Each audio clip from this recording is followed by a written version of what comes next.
बार फिर से आप सभी का स्वागत है मेरा दूरदर्शन मेरा विद्यालय में।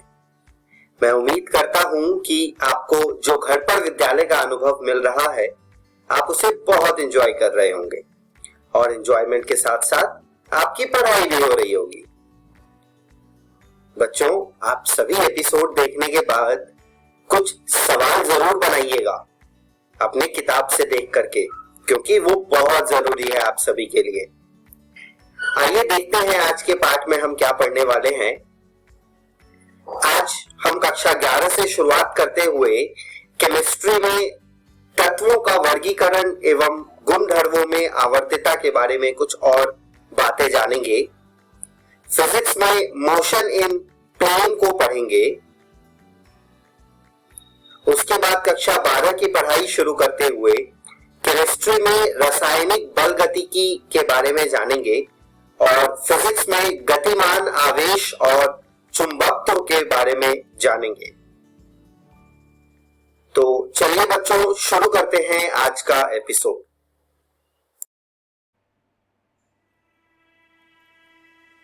नमस्कार दोस्तों, आज हम अपना नया अध्याय शुरू करने जा रहे हैं जिसका नाम है तत्वों का वर्गीकरण एवं गुणधर्मों में आवर्तता का भाग 7। तो चलिए देखते हैं कि इस वीडियो में हम क्या पढ़ने वाले हैं। आयनन एंथैल्पी की प्रवृत्ति, इलेक्ट्रॉन लब्धि एंथैल्पी की प्रवृत्ति और वैद्युत ऋणात्मकता की प्रवृत्ति।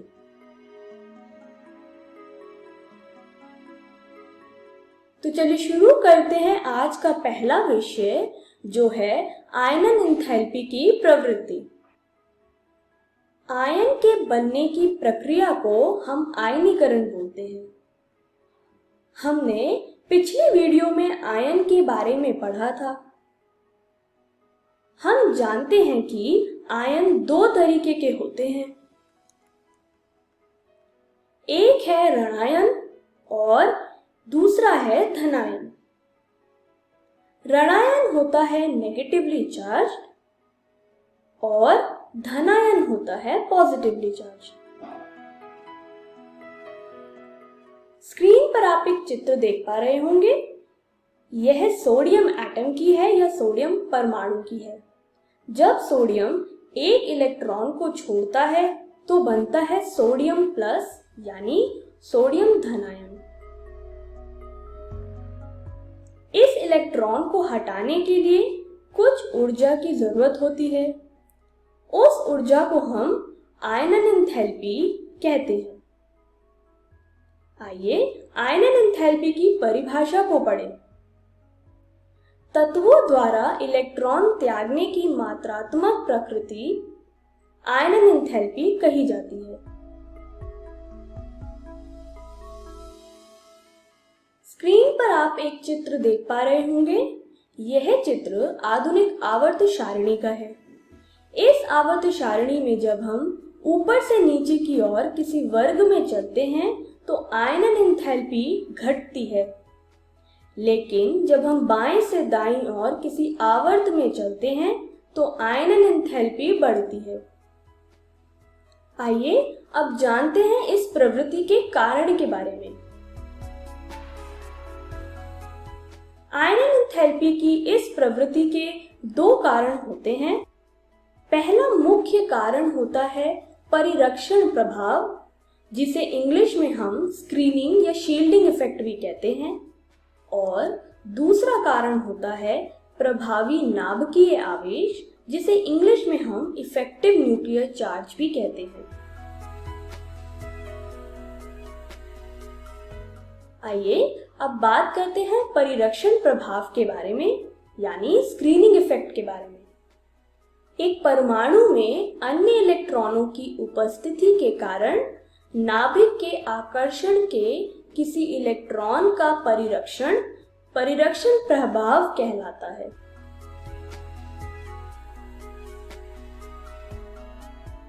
किसी परमाणु में 4 तरीके के उत्कर्ष यानी सबशेल होते हैं, जैसे S, P, D और F। इन सब शेल्स के बारे में हमने अपने पिछले चैप्टर में पढ़ा था। अब परिरक्षण प्रभाव सबसे ज्यादा होता है S में, फिर P, फिर D और F, जैसा कि आप स्क्रीन पर देख पा रहे होंगे। परिरक्षण प्रभाव के बाद अब बात करते हैं प्रभावी नाभिकीय आवेश के बारे में, जिसे हम इंग्लिश में इफेक्टिव न्यूक्लियर चार्ज भी कहते हैं। परिरक्षण प्रभाव के कारण कुल धनावेश जो इलेक्ट्रॉन पर प्रभावी होता है उसे हम प्रभावी नाभिकीय आवेश या इफेक्टिव न्यूक्लियर चार्ज भी कहते हैं। स्क्रीन पर आप एक चित्र देख पा रहे होंगे। मान लीजिए यह चित्र एक परमाणु की है। इस परमाणु में सबसे दूर उपस्थित इलेक्ट्रॉन पर नाभिक का आकर्षण कम पड़ता है। आइए अब बात करते हैं आयनन एंथैल्पी की प्रवृत्ति के बारे में, जो कि परिरक्षण प्रभाव और प्रभावी नाभिकीय आवेश की वजह से होती है।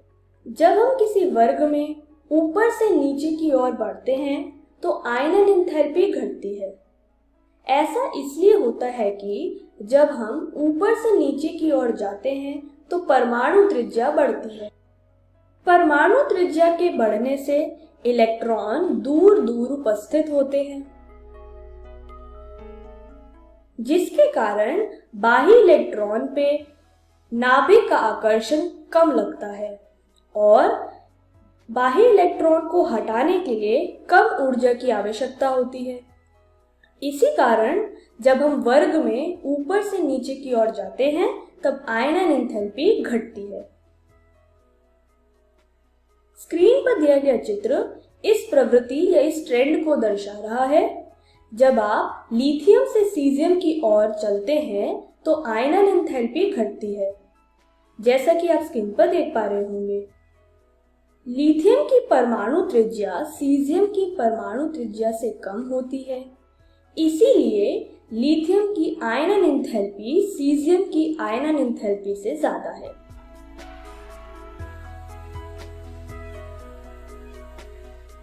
जब हम आवर्त में बाएं से दाएं की तरफ बढ़ते हैं तब परमाणु संख्या बढ़ जाती है, जिसका अर्थ यह है कि परमाणुओं में प्रोटॉन और इलेक्ट्रॉनों की संख्या बढ़ जाती है।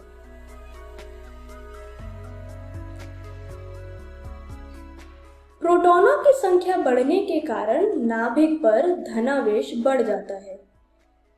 इस धनावेश के बढ़ने के कारण बाह्य इलेक्ट्रॉनों पर नाभिक का आकर्षण भी बढ़ जाता है और यह इलेक्ट्रॉन नाभिक द्वारा अधिक खींचे जाते हैं, जिसके कारण परमाणु त्रिज्या घटती है और बाह्य इलेक्ट्रॉनों पर नाभिक का आकर्षण ज्यादा बढ़ता है और हमें ज्यादा ऊर्जा की आवश्यकता होती है इन इलेक्ट्रॉनों को हटाने की। इसी कारण आवर्त में आयनन एंथैल्पी बढ़ती है। स्क्रीन पर दिए गए चित्र यही प्रवृत्ति को दिखा रहा है।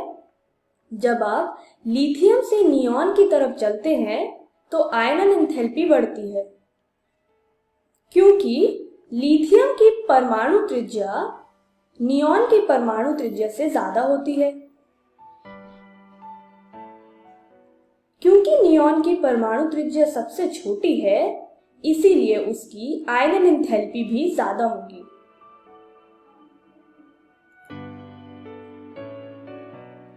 आयनन एंथैल्पी की प्रवृत्ति के बाद अब बात करते हैं इलेक्ट्रॉन लब्धि एंथैल्पी की प्रवृत्ति के बारे में।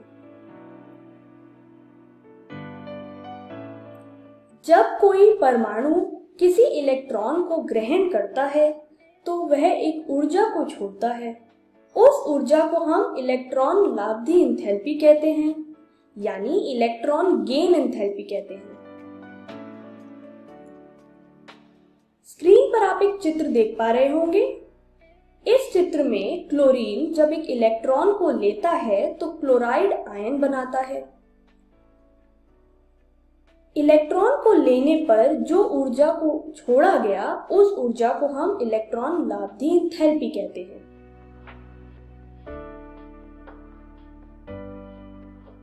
जब किसी आवर्त सारणी में हम ऊपर से नीचे की ओर चलते हैं तो इलेक्ट्रॉन लाब्धी एंथैल्पी ज्यादा धनात्मक हो जाती है।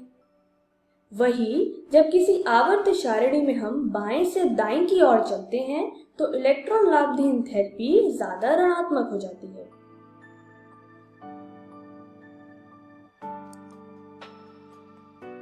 वर्ग 17 यानी ग्रुप 17 के तत्वों को हैलोजन कहते हैं और इन हैलोजन की इलेक्ट्रॉन लाब्धी एंथैल्पी का मान सबसे ज्यादा ऋणात्मक होता है, क्योंकि हैलोजन को सिर्फ एक इलेक्ट्रॉन की आवश्यकता होती है स्थायी उत्कृष्ट गैस का इलेक्ट्रॉनिक विन्यास प्राप्त करने के लिए।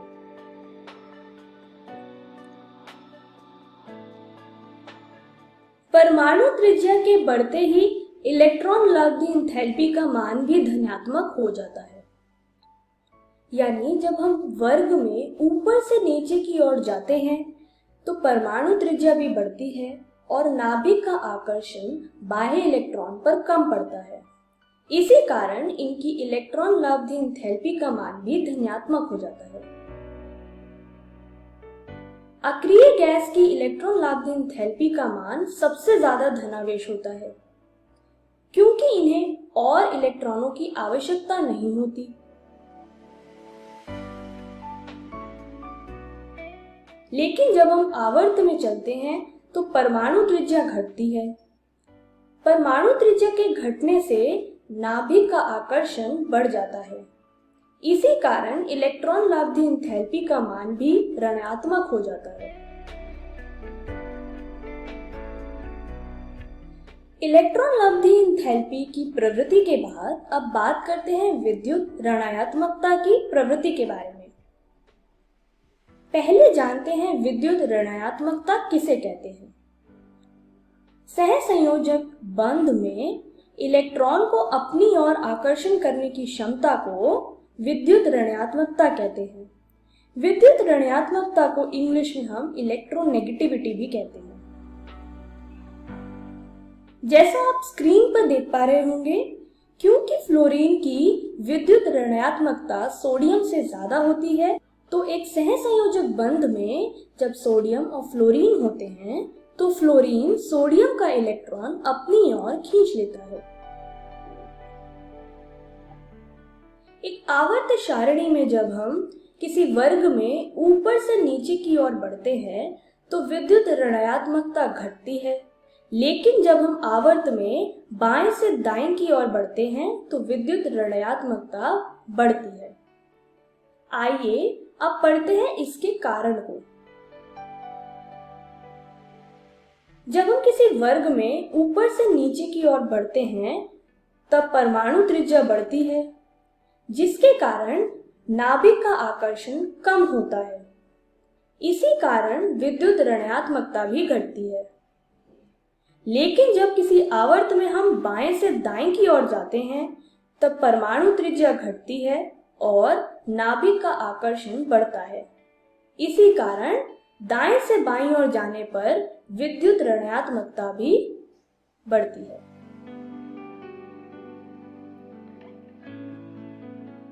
अधातु के गुणधर्म विद्युत ऋणात्मकता की वृद्धि के साथ बढ़ता है। फ्लोरीन की विद्युत ऋणात्मकता सबसे ज्यादा होती है। तो आइए देखते हैं कि हमने इस वीडियो में क्या सीखा। हमने आयनन एंथैल्पी की प्रवृत्ति के बारे में जाना, हमने इलेक्ट्रॉन लाब्धी एंथैल्पी की प्रवृत्ति के बारे में जाना और विद्युत ऋणात्मकता की प्रवृत्ति के बारे में जाना। तो चलिए देखते हैं कि हम अगली वीडियो में क्या पढ़ने वाले हैं। अगली वीडियो में हम रासायनिक गुणधर्मों में आवर्त प्रवृत्ति के बारे में पढ़ेंगे। Thank you.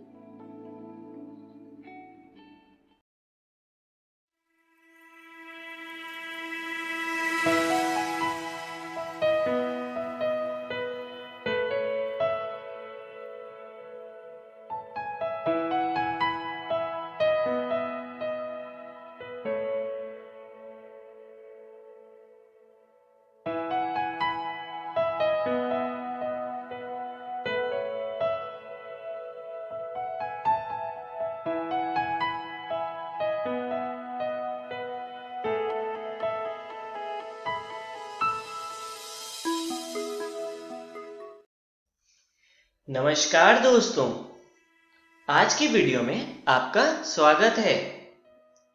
तो आज हम पढ़ने जा रहे हैं कक्षा 11वीं के भौतिकी का अध्याय समतल में गति भाग 5।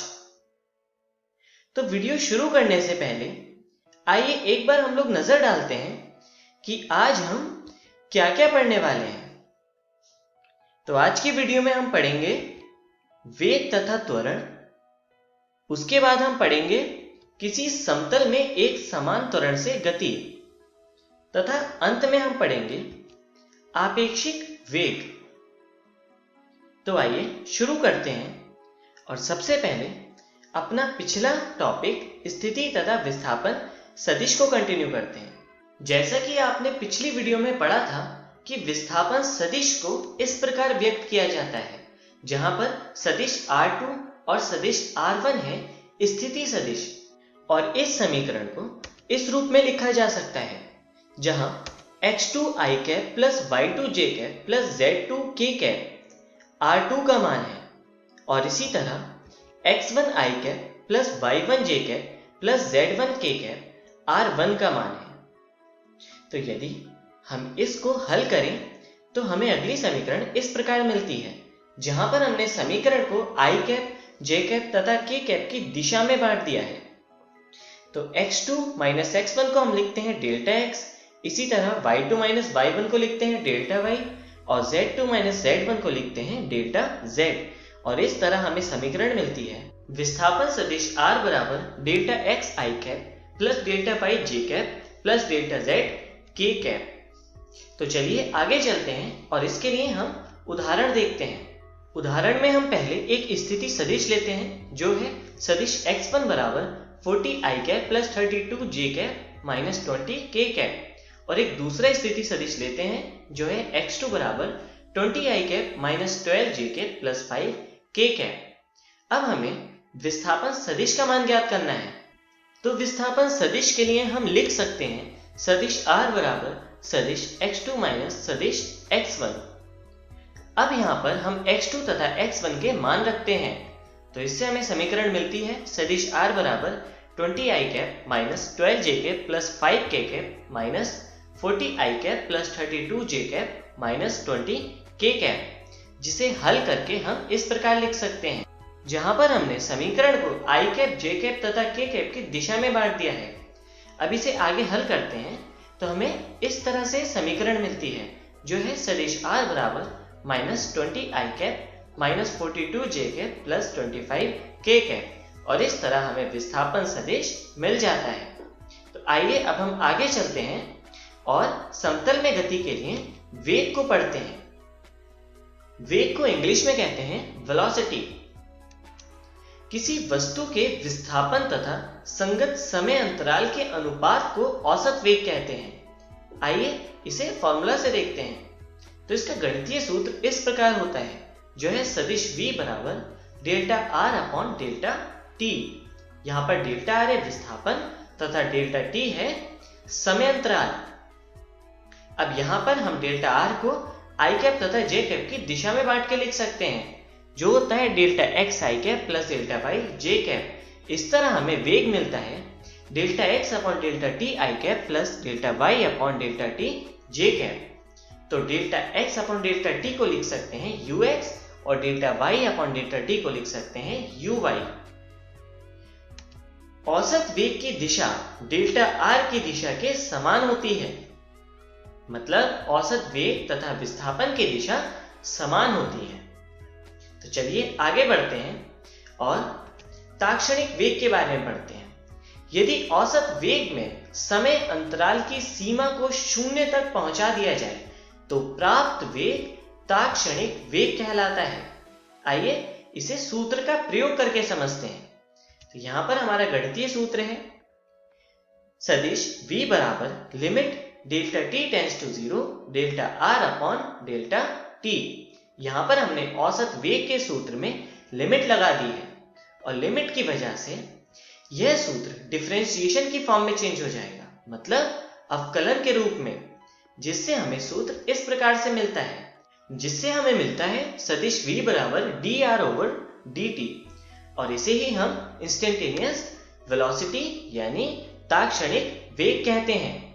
तो चलिए अब आगे चलते हैं और तात्क्षणिक वेग को आई कैप तथा जे कैप की दिशा में व्यक्त करते हैं। इसके लिए सबसे पहले हम वेग का सूत्र लेते हैं। सदिश v बराबर limit delta t tends to 0 delta r upon delta t। यहाँ पर हम डेल्टा r को आई कैप तथा जे कैप की दिशा में व्यक्त करते हैं, जिससे हमें मिलता है सदिश v बराबर limit delta t tends to 0 delta x बटे delta t i cap plus delta y बटे डेल्टा t जे कैप। अब यदि हम कोष्टक यानी ब्रैकेट खोलें तो समीकरण इस तरह मिलती है, जहां पर लिमिट अब अलग अलग टर्म्स पर अप्लाई है, जिससे अब हमें आई कैप तथा जे कैप की दिशा में अवकलन के रूप में वेग मिलते हैं, जिसे हम इस प्रकार लिख सकते हैं, जहां पर dx बटे dt है आई कैप की दिशा में वेग और dy अपॉन dt है जे कैप की दिशा में वेग। तो dx अपॉन dt को हम लिखते हैं vx और dy अपॉन dt को लिखते हैं vy। इस तरह हमें वेग की समीकरण मिलती है सदिश v बराबर vx आई कैप प्लस vy जे कैप। तो चलिए अब हम आगे चलते हैं और पढ़ते हैं वेग का परिमाण। इसके लिए हम वेग की समीकरण लिखते हैं, जो है सदिश v बराबर vx आई कैप प्लस vy जे कैप। अब इस वेग का परिमाण इस प्रकार व्यक्त करते हैं, जो है v is equal to under root vx square plus vy square. तो चलिए अब हम पढ़ते हैं वेग तथा क्षैतिज अक्ष के बीच का कोण। इसे इस प्रकार व्यक्त किया जा सकता है, जो है tan theta is equal to vy बटे vx, जहां पर थीटा होगा tan inverse vy upon vx और थीटा ही कोण को प्रदर्शित करता है। तो आइए अब हम आगे चलते हैं और त्वरण पर नजर डालते हैं, जिसे इंग्लिश में कहते हैं एक्सेलरेशन। किसी वस्तु के वेग तथा संगत समय अंतराल के अनुपात को औसत त्वरण कहते हैं, जिसका सूत्र इस प्रकार लिखते हैं सदिश a बराबर delta v upon delta t।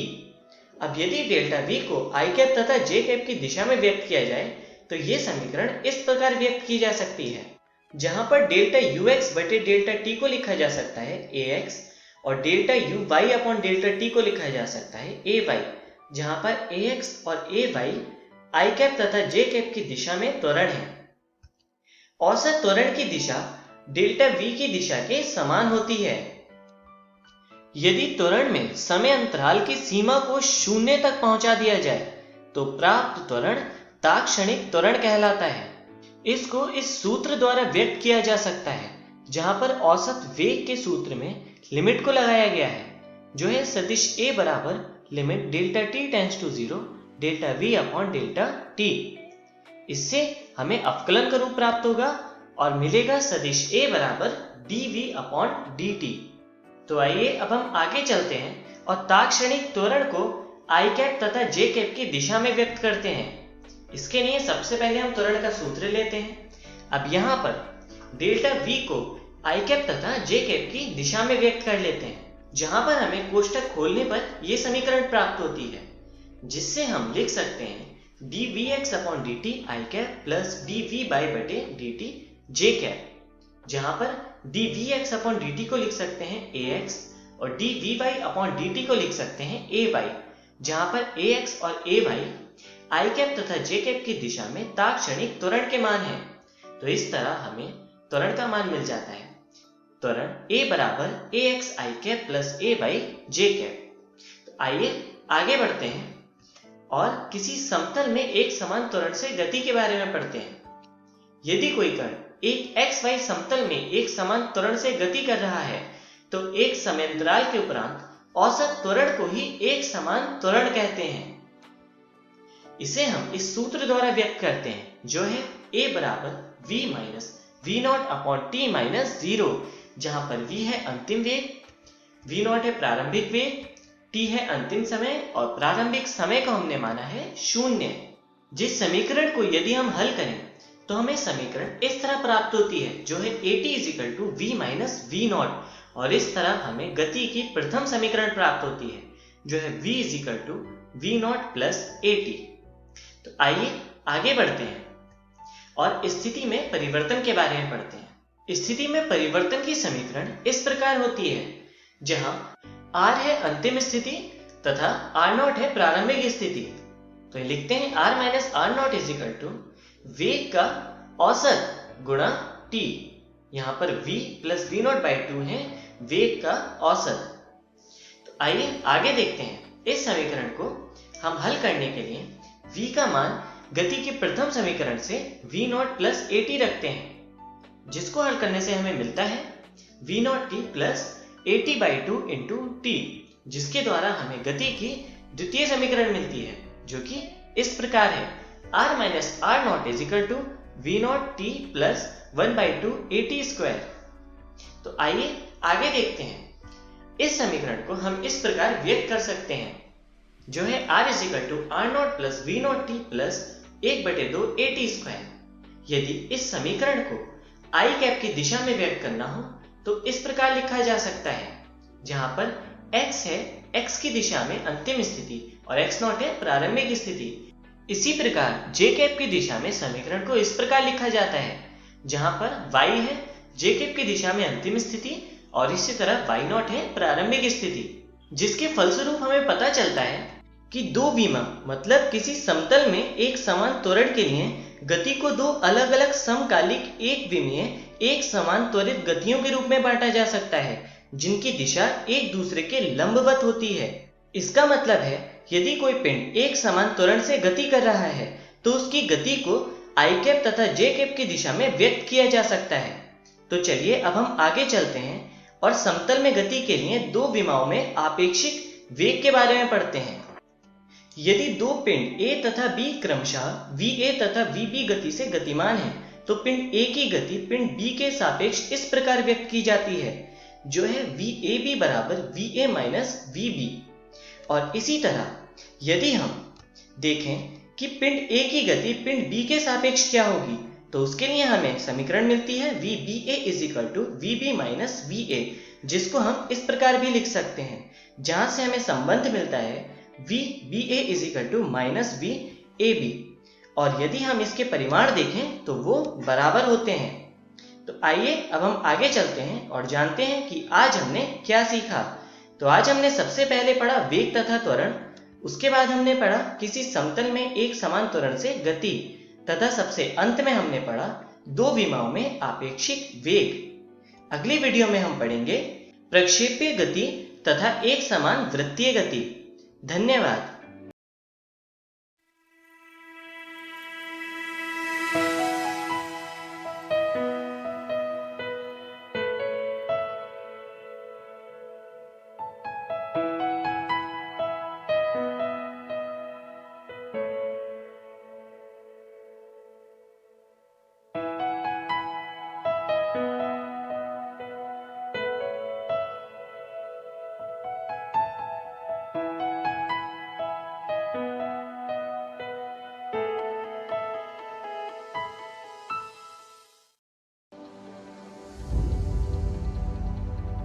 Corona से डरे नहीं, एहतियात बरते। वैसे तो स्वच्छता और व्यक्तिगत साफ सफाई हर समय जरूरी है, लेकिन अभी कोरोना महामारी फैलने के दौर में यह एकदम आवश्यक हो गई है। बस यह जानने की जरूरत है कि साफ सफाई करने के दौरान आप किन बातों के प्रति विशेष तौर पर सजग रहें। आइए इसे बिंदुवार समझ लें। हाथ को अच्छी तरह से साबुन पानी या हैंड वॉश से कम 20 सेकंड तक धोएं या अल्कोहल सैनिटाइजर से साफ करें। होटल या किसी कार्यालय में जाएं तो वहां उपलब्ध हैंड वॉशिंग प्रोटोकॉल के अनुसार अपने हाथों को साफ करें। कोरोना संक्रमित या कोरोना संदिग्ध व्यक्ति या खांस छींक रहे व्यक्ति से कम 1 मीटर की दूरी बनाए रखें। भीड़ भाड़ में मास्क लगाए रखें या मुंह नाक को ढक कर रखें। यदि घर में कोरोना संक्रमित व्यक्ति क्वारंटाइन में है तो उसके व्यक्तिगत उपयोग की चीजों जैसे बर्तन, ग्लास, कप, तौलिया, बिस्तर का इस्तेमाल न करें। फर्श और अन्य सतहों को घर में रोजाना प्रयोग किए जाने वाले ब्लीच घोल या फिनाइल से साफ करते रहें। शौचालय को भी घर में रोजाना प्रयोग किए जाने वाले ब्लीच घोल या फिनाइल से साफ करते रहें। ऑनलाइन सामान मंगाने पर डिलीवरी करने वाले व्यक्ति नियमित आने वाले घरेलू सामान जैसे दूध, अखबार इत्यादि के लिए सुरक्षात्मक तरीके अपनाएं। बस, ट्रेन, ऑटो, टैक्सी, दुकान के काउंटर के संपर्क में आने पर भी एहतियात बरतें। जनहित में जारी, राज्य स्वास्थ्य समिति बिहार। अधिक जानकारी के लिए संपर्क करें टोल फ्री नंबर 104। नमस्कार दोस्तों, आज हम रासायनिक बलगतिकी का दूसरा भाग शुरू करने जा रहे हैं। इस वीडियो को शुरू करने से पहले ये देखते हैं कि आज की इस वीडियो में हम कौन कौन सी चीज़ें पढ़ने वाले हैं। आज की इस वीडियो में सबसे पहले हम वेग स्थिरांक की इकाइयों के बारे में पढ़ने वाले हैं। उसके बाद हम वेग समीकरण के बारे में पढ़ेंगे। तो आइए शुरू करते हैं वेग स्थिरांक की इकाइयाँ। ये कोई एक अभिक्रिया है। इस अभिक्रिया के लिए जो वेग होगा वो होगा कि A की सांद्रता x और B की सांद्रता y, जहाँ पर x जमा y n के बराबर होगा। तो अगर मैं K को एक तरफ ले जाऊं तो वो हो जाएगा वेग भागा A की सांद्रता x, B की सांद्रता y। अब मैं ऐसा मानता हूँ कि A और B की सांद्रता एक समान है, मतलब वो बराबर है। तो ये बन जाएगा सांद्रता भागा समय गुणा 1 सांद्रता की पावर n। तो अब मैं यहाँ पर n की जगह 0, 1, 2, 3 रखता जाऊँगा और उस हिसाब से मुझे जो k है उसकी इकाई मिलती जाएगी। तो यहाँ पर जो n है वो अभिक्रिया की कोटि है, तो n की जगह पर मैं जो भी नंबर रखूँगा उसके हिसाब से मुझे जो k है उसकी इकाई मिल जाएगी। तो आपके सामने अब ये टेबल आई है। इस टेबल में आप देख सकते हैं कि शून्य कोटि की अभिक्रिया जो है उसके लिए जो वेग स्थिरांक की इकाई है वो है मोल लीटर -1 सेकेंड इनवर्स। और प्रथम कोटि की जो अभिक्रिया है उसके लिए जो वेग स्थिरांक की इकाई है वो है सेकेंड इनवर्स। द्वितीय कोटि की जो अभिक्रिया है उसके लिए जो वेग स्थिरांक की इकाई है वो है mole inverse litre second inverse. तो ये जो वेग स्थिरांक की इकाइयाँ हैं इन्हें आपको याद करना है और अपनी कॉपियों में भी लिख लेना है। अब आगे बढ़ते हैं और बात करते हैं वेग निर्धारक पद की। जटिल अभिक्रियाओं में हम वेग को सीधे नहीं निकाल सकते। हालांकि अगर अभिक्रिया सरल है तो हम उस अभिक्रिया के लिए वेग को सीधे ही निकाल लेंगे, लेकिन जटिल अभिक्रिया के लिए वेग को सीधे नहीं निकाल सकते। जटिल अभिक्रियाओं के लिए वेग को वेग निर्धारक पद से निकाला जाता है और वेग निर्धारक पद जो होता है वो सबसे मंद पद होता है। इस बात को आप अपनी कॉपियों में नोट कर लीजिए। आइए अब कोटि और आणविकता के बारे में कुछ बातें जान लेते हैं। पहली जो चीज़ है जो मैं आपको बताना चाहता हूँ वो ये है कि अभिक्रिया की कोटि एक प्रायोगिक मात्रा है। यह शून्य हो सकती है पर आणविकता शून्य नहीं हो सकती। दूसरी जो चीज़ है वो ये है कोटि प्राथमिक एवं जटिल दोनों प्रकार की अभिक्रियाओं पर लागू होती है, पर आणविकता केवल प्राथमिक अभिक्रिया के लिए ही परिभाषित होती है। ये दोनों बातें आप अपनी कॉपियों में लिख लीजिए। अब आगे बढ़ते हैं वेग समीकरण। वेग समीकरण हम दो तरह की अभिक्रियाओं के लिए पढ़ेंगे। पहला शून्य कोटि की अभिक्रियाओं के लिए, दूसरा प्रथम कोटि की अभिक्रियाओं के लिए। तो शुरू करते हैं शून्य कोटि की अभिक्रियाओं से। मान लीजिए कि ये एक अभिक्रिया है जो शून्य कोटि की है। इसके लिए -dr/dt बराबर A, R की सांद्रता शून्य इसलिए क्योंकि ये शून्य कोटि की अभिक्रिया है, तो R की सांद्रता की पावर शून्य यहाँ पर 1 हो जाएगा। तो ये बन जाएगा -dr/dt बराबर K। तो dr बराबर -kdt। तो यहाँ पर क्या होगा, हमने यहाँ पर अदला बदली करी है और उससे dr बराबर -kdt आया है। अब अगर हम आगे समाकलन करेंगे तो r बराबर -kt + i आ जाएगा। जब t बराबर 0 होगा तो I की जो मात्रा होगी वो हो जाएगी R0। यहाँ जो R0 है वो अभिक्रिया की शुरुआत में जो R की सांद्रता थी उसे दर्शा रहा है।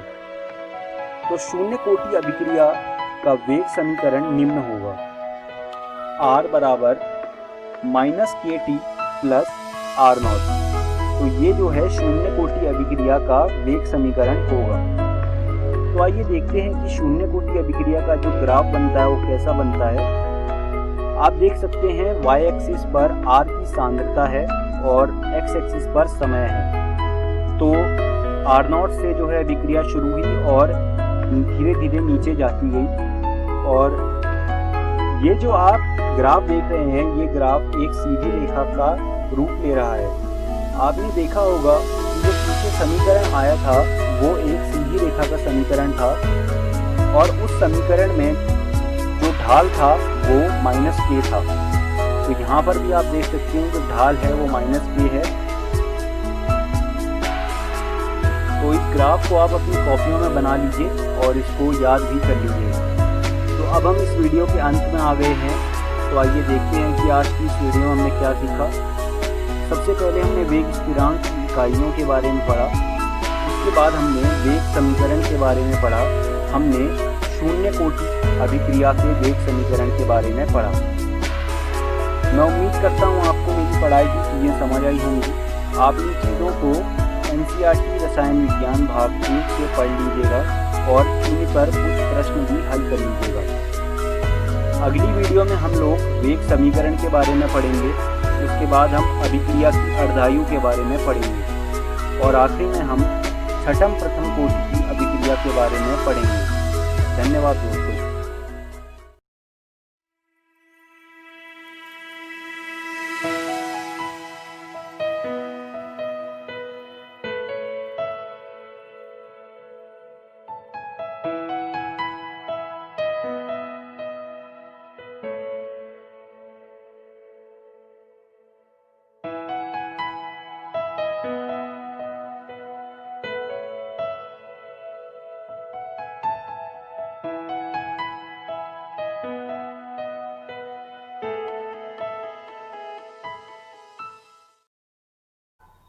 हेलो दोस्तों, भौतिकी की इस कक्षा में आप सभी का स्वागत है। दोस्तों, आज के हमारे इस वीडियो में हम अध्याय 4 गतिमान आवेश और चुंबकत्व का पहला भाग समझेंगे। इस भाग में हम बात करेंगे चुंबकीय क्षेत्र की और इसके बाद समझेंगे लॉरेंट्ज बल को और अंत में जानेंगे विद्युत धारावाही चालक पर चुंबकीय बल को। तो आइए आज के वीडियो को शुरू करते हैं। दोस्तों, किसी चुंबक के आसपास का वो क्षेत्र जिसमें उस चुंबक की उपस्थिति की वजह से आकर्षण या प्रतिकर्षण यानी किसी बल का अनुभव किया जा सके, ऐसे क्षेत्र को कहा जाता है चुंबकीय क्षेत्र। जैसे किसी दंड चुंबक के चुंबकीय क्षेत्र की उपस्थिति को हम उसके आसपास लोहे के बुरादे को फैलाकर देख सकते हैं। जहां तक लोहे का बुरादा बल का अनुभव करेगा उसकी स्थिति में बदलाव आएगा और जहां बल का अनुभव नहीं होगा वहां लोहे का बुरादा पहली वाली स्थिति में ही रहेगा। दोस्तों, हमें प्राचीन समय में ये तो पता लग गया था कि कुछ पदार्थ ऐसे होते हैं जो चुंबकीय होते हैं और ये पदार्थ प्राय प्रकृति से मिलते थे, लेकिन किसी ने भी उस समय ये नहीं सोचा था कि हम भी ऐसी चीजों का निर्माण कर सकते हैं जिससे वो एक चुंबक के जैसे व्यवहार करे। इस विचार को जन्म दिया हैंस क्रिश्चियन ओर्स्टेड के एक प्रयोग ने। दोस्तों, जब हैंस क्रिश्चियन ओर्स्टेड अपने प्रयोगशाला में एक प्रयोग कर रहे थे जिसमें वो एक तार से विद्युत धारा को प्रवाहित कर रहे थे, तो उनकी नजर पास ही में रखे एक चुंबकीय कंपास पर पड़ी जिसकी सुई विद्युत धारा के चालू या बंद होने पर विचलन करती थी। इसके बाद उन्होंने ये प्रयोग और सावधानी पूर्वक दोहराया और इस प्रयोग ने जन्म दिया भौतिकी की एक नई संकल्पना को, जिसे कहा जाता है विद्युत धारा का चुंबकीय प्रभाव।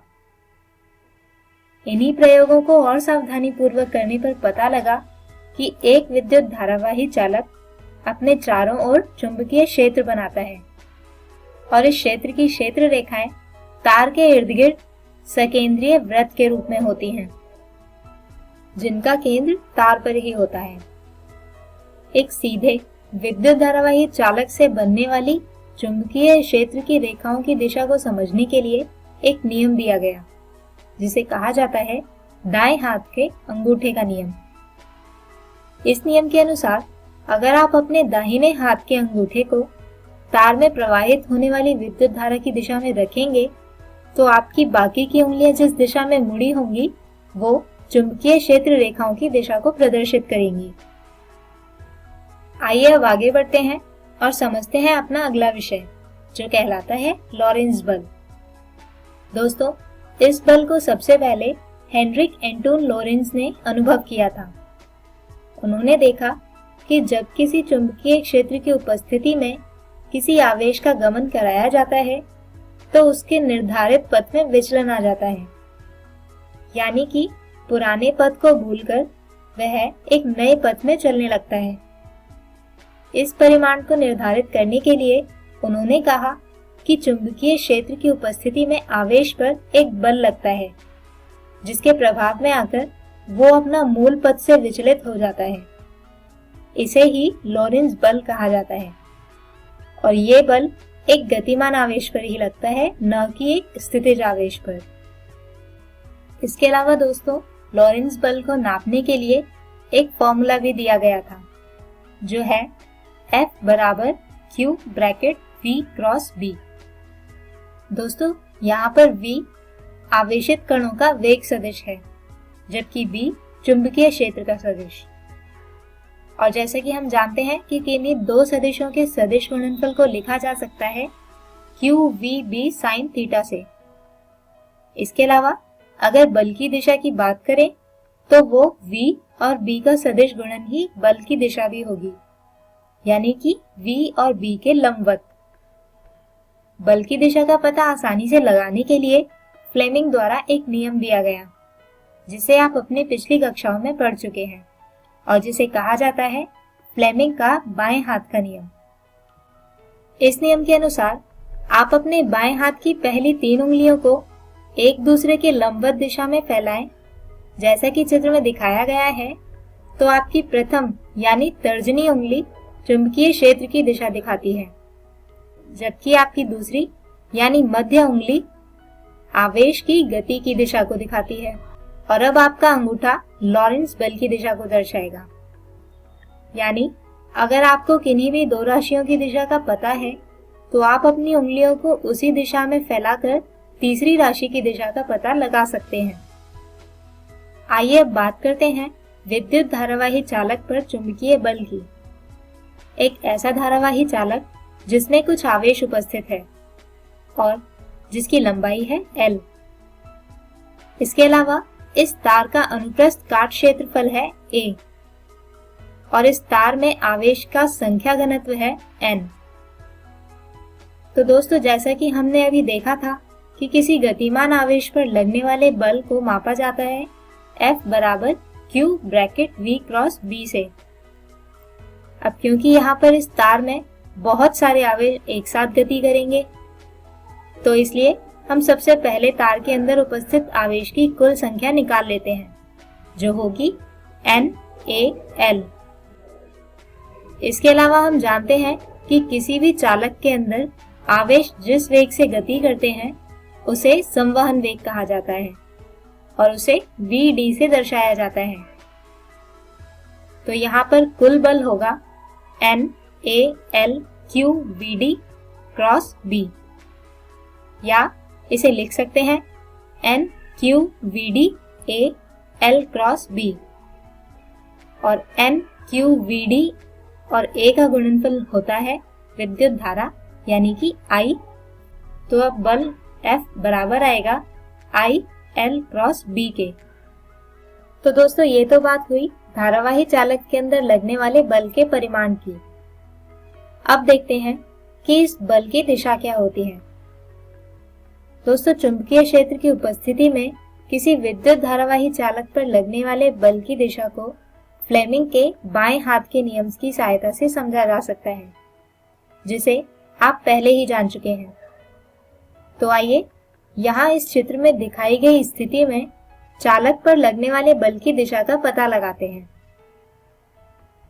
तो इसमें हम सबसे पहले जानते हैं चुंबकीय क्षेत्र की दिशा।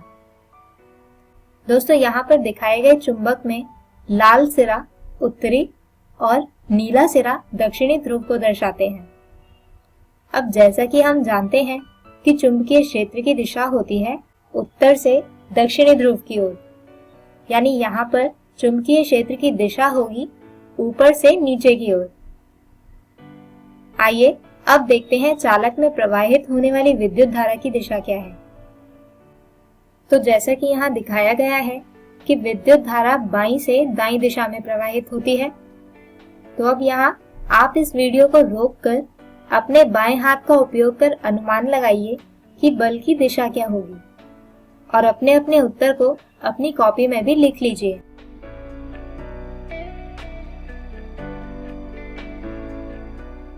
चलिए अब मैं भी अपने बाएं हाथ का उपयोग कर जानती हूँ कि इस चालक पर लगने वाला बल किस दिशा में होगा। तो सबसे पहले चुंबकीय क्षेत्र जो है ऊपर से नीचे की ओर, यानी मैंने अपनी पहली उंगली को ऊपर से नीचे की ओर फैलाया। इसके बाद विद्युत धारा जो है बाईं से दाईं दिशा में, और ठीक इसी के समांतर मैंने अपनी मध्य उंगली को फैला लिया। तो दोस्तों, ऐसा करने पर मेरा अंगूठा जिस दिशा की ओर इंगित करता है वो है हमारे शरीर के विपरीत, यानी इस स्क्रीन के अंदर की ओर। क्या आपका अंगूठा भी यही दिशा दर्शा रहा था?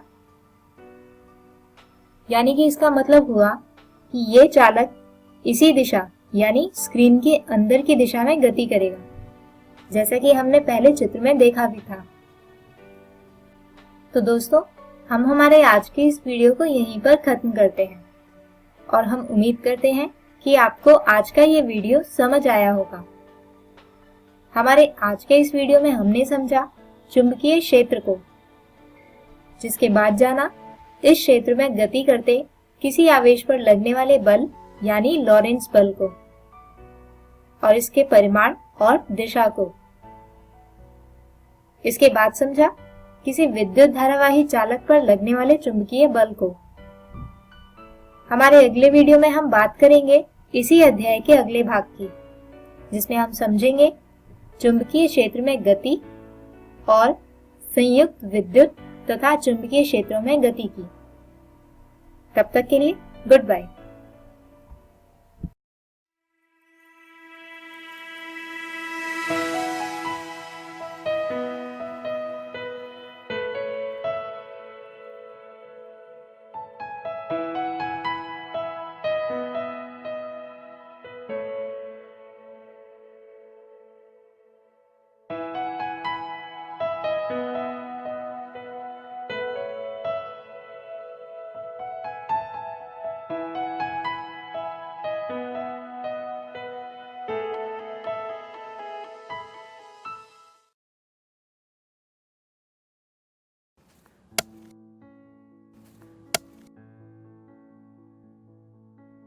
अरे भाई राजू, क्या? अरे सुने कि कल चाचा कुछ बता रहे थे। क्या बोल रहे थे? हाँ, चाचा कल बहुत बढ़िया बात बता रहे थे। कह रहे थे कि हम लोगों को अपने बच्चा लोग के पढ़ाई लिखाई पे ध्यान देना चाहिए। सिर्फ स्कूल भेजने से कुछ नहीं होता। बात तो ठीक है, लेकिन हम लोग ये करेंगे कैसे? हम लोगों को तो पढ़ना लिखना भी नहीं आता है। हम भी यही सोच रहे थे। अरे वो देखो, मास्टर साहब भी सही टाइम पे आ गए। चलो उन्हीं से पूछ लेते हैं। मास्टर साहब प्रणाम। प्रणाम प्रणाम। मास्टर साहब, आपसे एक बात का जानकारी लेना था। हाँ पूछिए। अब हम लोग तो ठहरे कम पढ़े लिखे आदमी, हाँ। लेकिन हम लोग का बच्चा लोग स्कूल में जाके क्या करता है, क्या सीखता है, क्या पढ़ता है, ये हम लोग कैसे जानेंगे?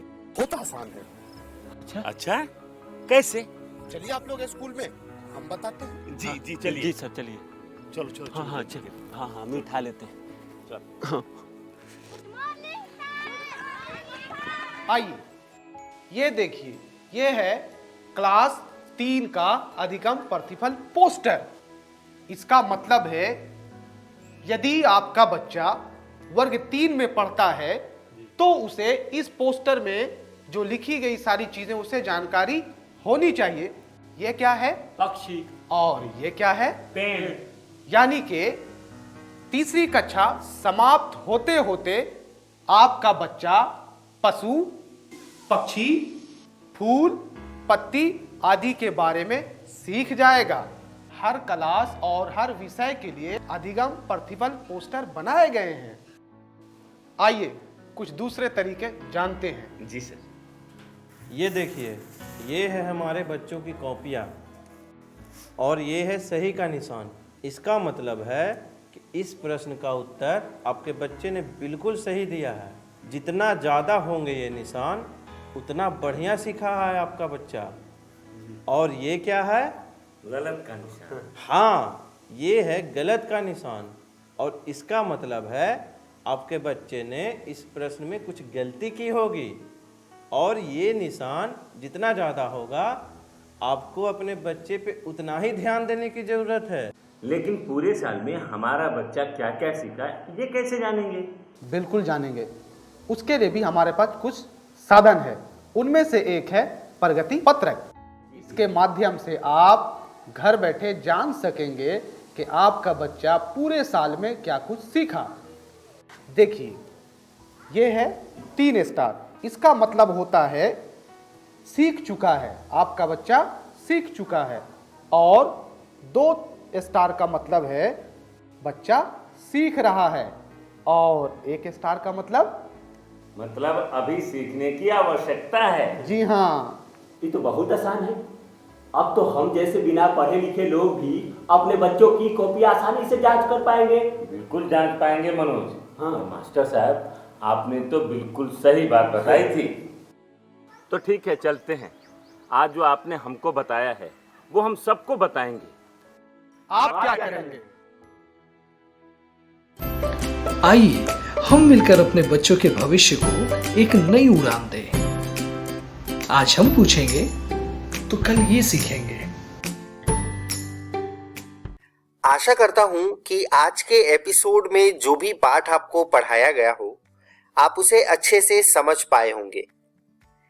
यदि कोई सवाल आपके मन में आया हो तो उसे उन्नयन ऐप पर आप पोस्ट करके अपने जवाब को जान सकते हैं, या फिर आप हमें ईमेल भी कर सकते हैं स्क्रीन पर दिए गए ईमेल आईडी पे।